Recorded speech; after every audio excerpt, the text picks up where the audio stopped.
Right behind center field is a life-size statue of legendary pitcher Nolan Ryan. Throughout the course of his career, he threw 7 no-hitters. He was an 8-time All-Star, and 11 times he led Major League Baseball in strikeouts. He pitched his last ever game for the Texas Rangers on September 22nd, 1993. A really nice tribute for an incredible pitcher. Boy, no kidding. And obviously a legend here in Texas. In fact, the last time we were here, the race that teams have with pierogies, the Texas legends were and I want to say Nolan Ryan, Jim Bowie. That's a liner to left, and it's over the head of Gallo. Goes to the wall. Ozuna rolling into second base with a double.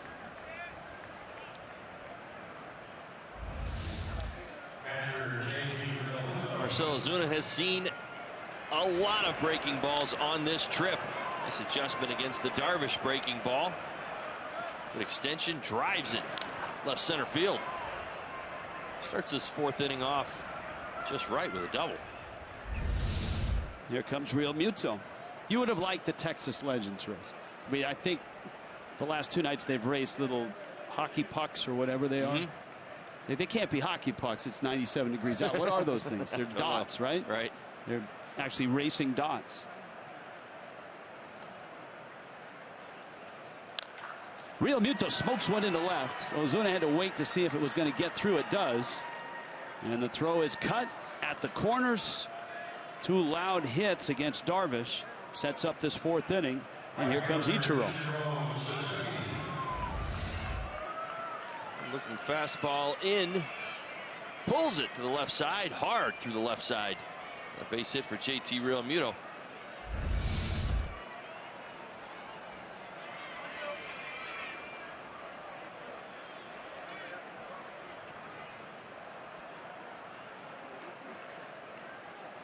So it's Ichiro and Darvish. As we talked about, these guys have met quite a few times.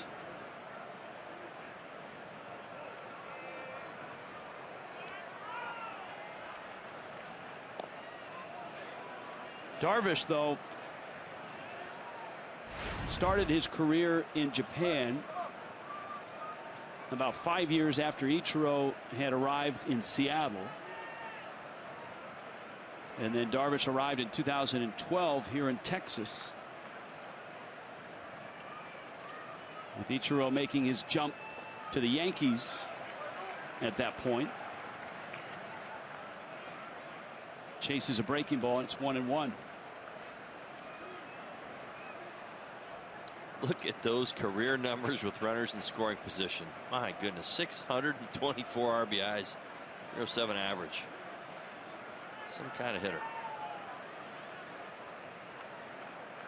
The Texas Rangers have not played particularly well behind Darvish of late. He's thrown the ball well, but they're not winning his starts. Just 2 wins in his last 11 starts.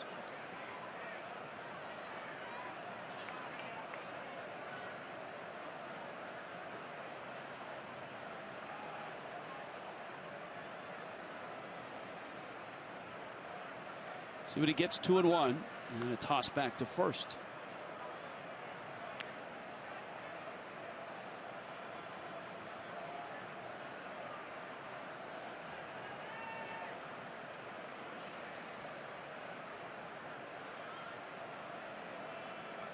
At the corners, and nobody out. Ichiro a chopper wide of first.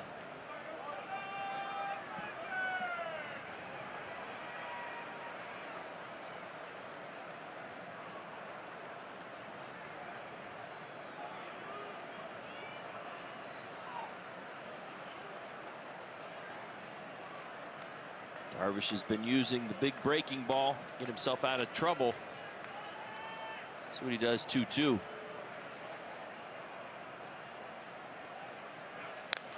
Ichiro hits it right center field, hits it well. Back goes Mazzara, looking up. That ball is over the fence on a hop. Ozuna scores. Ichiro's got a double, and Miami's lead is 3-1.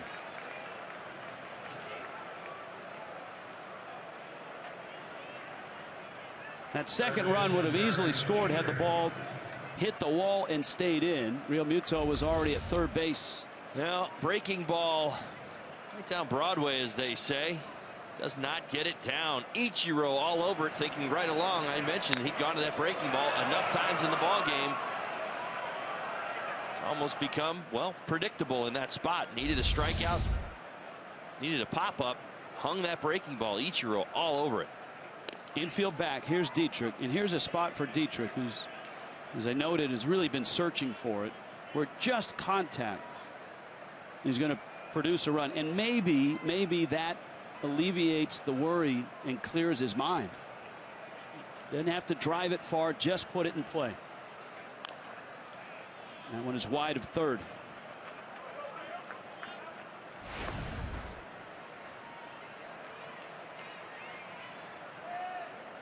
In on the corners, back up the middle. Anything past the mound will score a run.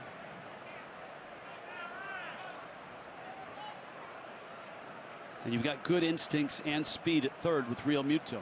He throws at second. It's close and out. Good take. It's 1-2. Fox tracks. That can go either way. It went Miami's way. A chance to add to a 3-1 lead.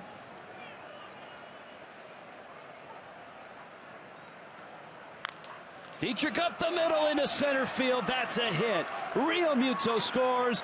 Ichiro racing home, and Derek Dietrich with a big 2-run hit.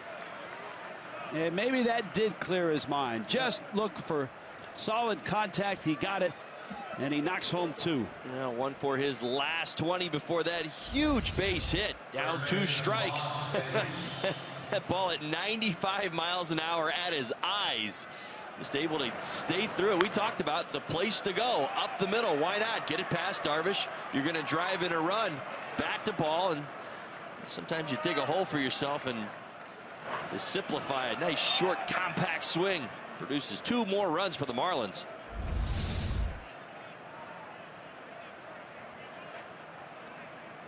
Huge hit for Dietrich. Huge hit for the Marlins. Not only does it get the Marlins to 5-1, but you hope it gets Dietrich going. That one popped over the screen and out of play. Because that's the type of hit that can get a hitter's confidence back. Talise, a strikeout victim, back in the second. Still nobody out. 4 consecutive hits for the Marlins here in the 4th inning. Everybody joining in tonight.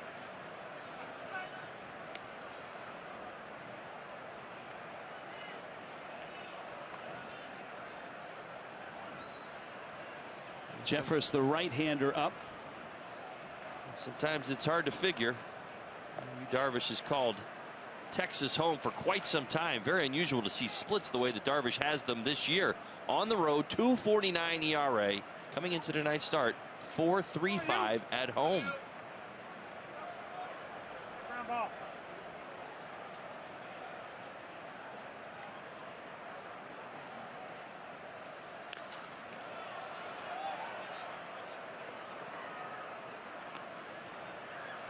Numbers you talked about, home road. And that's just this season.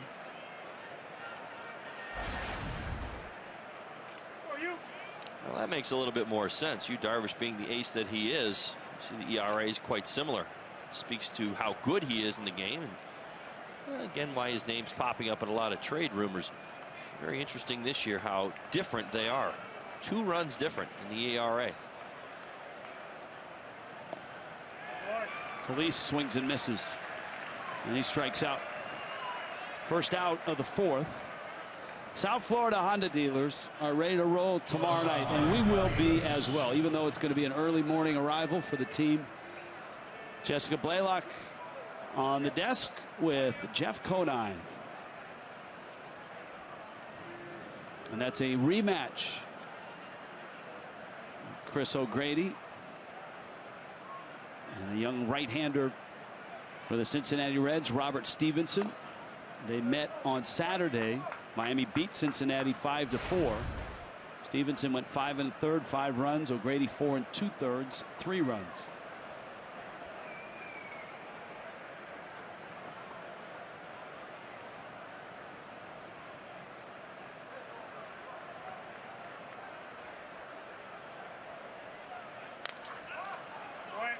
Avila's a high pop left center. Robinson there to make the catch. Second out, and here comes D. Gordon.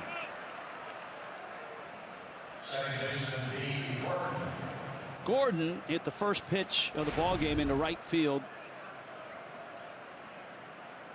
In that right field grandstand area. His first home run of the season. His home run on the first pitch was the first time the Marlins had done that. First pitch of a game. Obviously has to be a road game since Derek Dietrich did it in Milwaukee last April.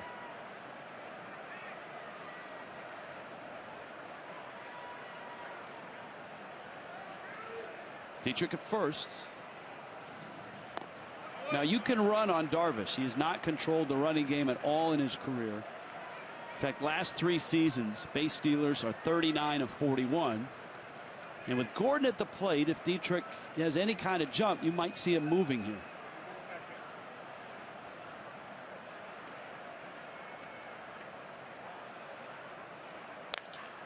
Ripped into right field. That's a base hit. Mazara picks it up. Dietrich stops at second. Gordon has his second hit, and that gets a Stanton at bat with a couple runners on.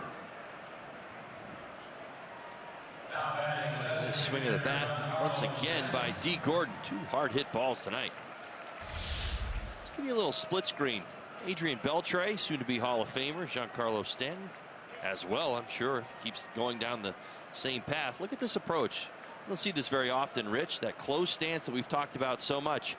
I saw it in Adrian Beltre moons ago, many moons ago, when he was a young man coming up. He has not changed his swing. Obviously, we've seen Stanton make the change. Now watch the front foot on Giancarlo Stanton as this pitch comes in. See how his foot opens up a little bit? That's the exact reason why he did this, to buy himself a little bit of time. If he was straight up and opening up, he would be opening up that hip early, but by closing off that hip a little bit more, he steps to straight, and then he is now pointing, got his shoulders pointing at the pitcher. Stanton is closed, and the other thing I've noticed in that split screen, because we always look at the front foot when talking about a closed stance, but as Stanton swings, his back foot slides even further back and he becomes more closed than Beltre. See that back foot kind of kick back? Yep. It really creates an awful lot of torque in his swing. Very strong man, one of the strongest in all of baseball. He's also pushing off the instep. You see that traction in there. He's actually in a different spot than most hitters. Most hitters want that back foot as close to the back line and as close to the plate as they can really get it. Stanton's kind of doing just the opposite, more like Adrian Beltre.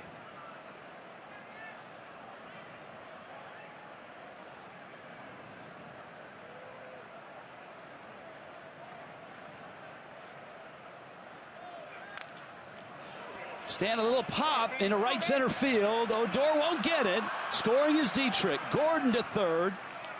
And Miami gets another run, and Stanton gets a rare bloop hit.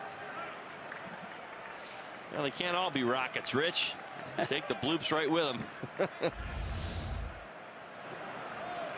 Gets beat just a bit up in the zone. One spot he's shown some vulnerability at times. Pitches fastballs above the hands. This one gets to. Watch his hands.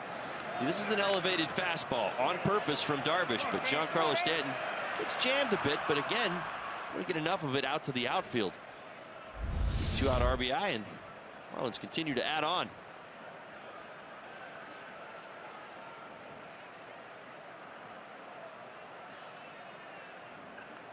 Doug Brocail, pitching coach for the Rangers, out there with Lucroy. Darvish does have a translator that travels with him and is here every day at the ballpark, but understands enough English to hear what his pitching coach is saying. He's not nearly as active with the media as Ichiro is. Ichiro since 2001 in the big leagues.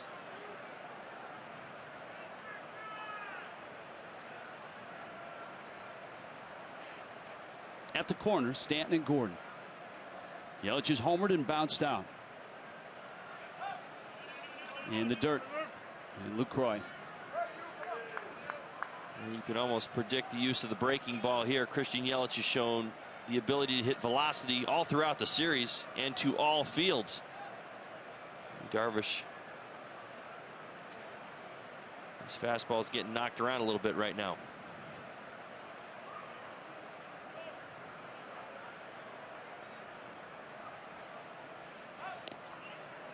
And his breaking ball doesn't get there.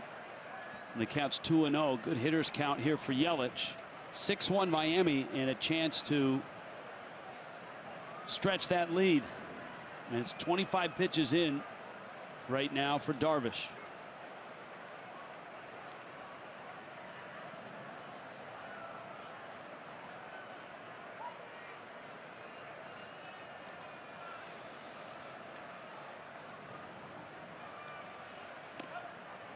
Now maybe it's the nature of the position, starting pitchers, because you can look at a starter's last start, and for Darvish, he struck out a dozen. In his best strikeout game this season, he went 8 innings on the road in St. Pete against the Rays. But here tonight, he just doesn't have it. And the Marlins, give them credit, they've had some terrific at bats. And you got to like the approach that the Fish have had against Darvish as well. It takes two parties to make that happen. Now the Marlins haven't seen him since 2014, but this was a masterpiece. It was a 6-hit shutout, the only complete game in his career. That was in Miami.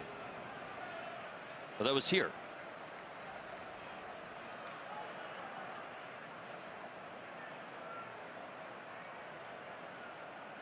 The approach from this Marlins lineup, outstanding. Made nice adjustments. Ozuna rips it just foul. That had 3 RBIs written all over it because the trail runner is Yelich, and he and Stanton were almost neck and neck headed to third base. They were going to have a little race is what they were going to do. That would have been fun to watch. Marcell Ozuna rocketed a hanging curveball into the left center field gap his last time up. Darvish right back to that breaking ball. 3 grand slams in his young career. And a .414 average. That's enough of a sample size to tell you that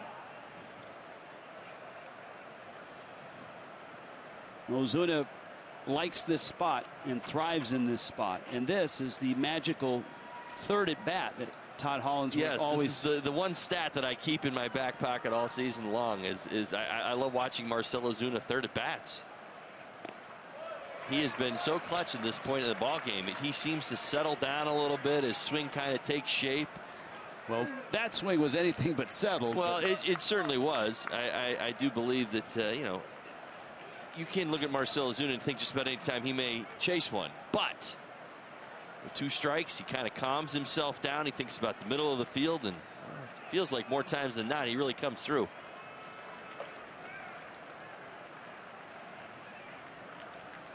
No lead is too safe in this ballpark. Bags loaded. Ozuna cracks one in the gap, right center field. Gordon scores. Stanton will score. Yelich around third, racing for the plate. Ozuna's not stopping. He's got 3, and Miami is up 9-1 here in Texas. Something about 2 strikes in the middle of the field, you think, right there? He backs me up every time I go out on a limb for him. What a contrast from the other swing to this one. Well, right, he shortens up. I mean, we've seen him do this all season long. It's why we've praised him for his consistency. We've praised him for his discipline, and particularly with 2 strikes in the count. Look how short the swing gets. Pulls his hands in. Doesn't come out of his shoes. Doesn't try to hit a home run. Doesn't spin off the baseball. Takes almost an identical fastball. Pulls his hands in and drives it to right. Darvish on his way out I don't know if they were saying you or Florida Lottery called to the bullpen. 9-1 Fish. Jeremy Jeffress is in. JT Realmuto's 1 for 2. Marcell Ozuna's hanging out at third base. He just cleared the bases with a 3-run triple. 2 for 7 with 3 walks in the series for Realmuto. Jeffress struggles with lefties and righties both. He's been knocked around here of late. There's a lot of run in his last 2 ball games.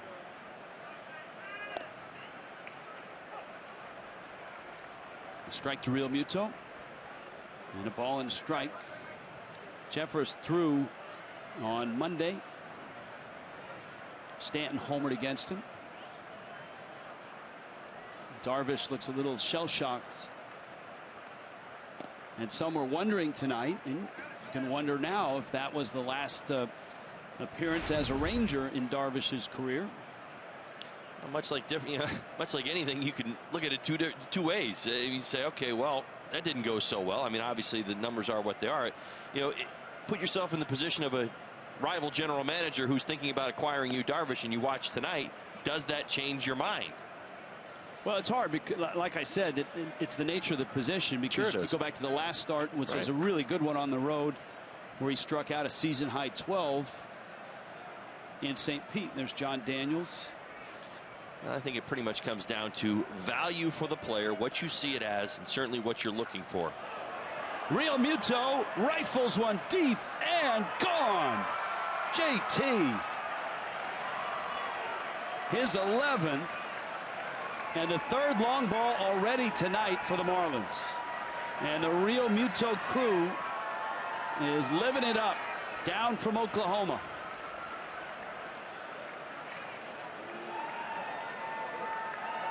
JT's 2nd hit in the ball game. Quick bat, short and to the point, right through the ball. Home run number 11, batter number 11 this inning. Watch how quick his hands are. Bam!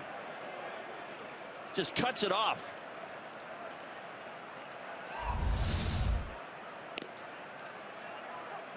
Of course, Ichiro is up for the 2nd time this inning, and he has a big part of the inning, an RBI double in a right center field, one that hopped over the wall on a bounce.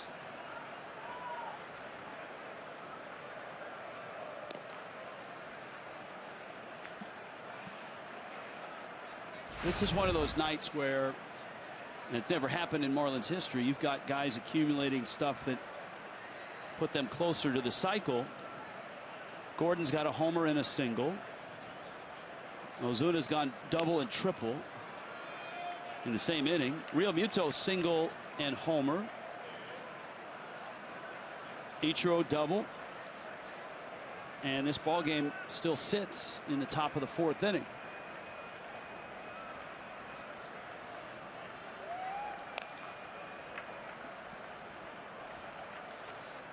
Well, the Marlins have been road warriors lately, playing very, very good on the road. Hopefully they'll turn that right around and take it back home tonight. They've been struggling. Only 1 win. I believe it's their last 8 games at home. On it tonight. Short, compact swings. That's what you want to do in this ballpark. You don't want to be swinging for the fences. You don't want to try to do too much. Just let it happen, and you see how the ball just flies out of here.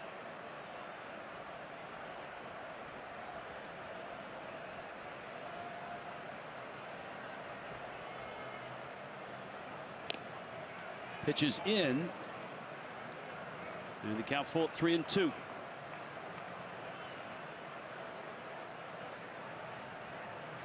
In baseball parlance, it's a crooked number. It's not a 1. It's not a 0. No. That's as crooked a number as you're going to find. It's the crooked number. You're right. that is the ace of spades. Ichiro walks, so he's having a nice night. This is the 13th man to come to the plate this inning.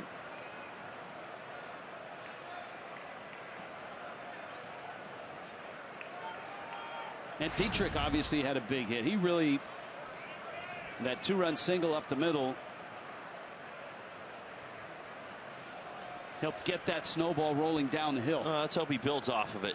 They really need his bat right now. He's going to be getting a lot of playing time with the injuries. It's a good swing there. That's what you're hoping for, Derek, that he capitalizes on the opportunity. Look, we've seen a couple of bats in the Rangers lineup who were struggling mightily come to life last night. Mazzara was 0 for 26. Napoli had hit a rough spot.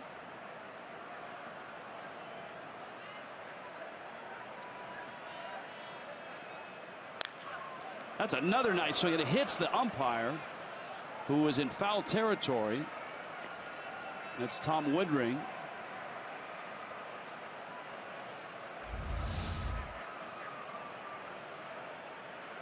Clearly foul. It hit the dirt and then hit the umpire. But Dietrich's pulled 2 balls hard. Let's see where Jeffress goes here with the 0-2. We've talked an awful lot about his timing. He was on that 95-mile-an-hour fastball last time. That's a JT Riddle type job there. Remember Riddle's first major league hit, the ball that bounced off his bat? I wasn't sure he fouled it off. I guess I was trying to follow along with what actually happened. I'd be surprised if Jeffress throws this anywhere near the strike zone. Well, it should be a breaking ball after the first 2 swings of the at-bat. He takes that one in.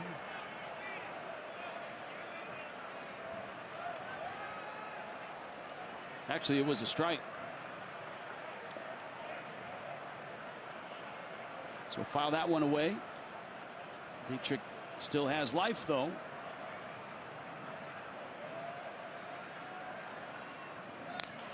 And he lines one to center field.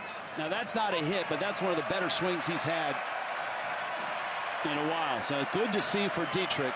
What an inning for Miami. This was the kappa of a big inning.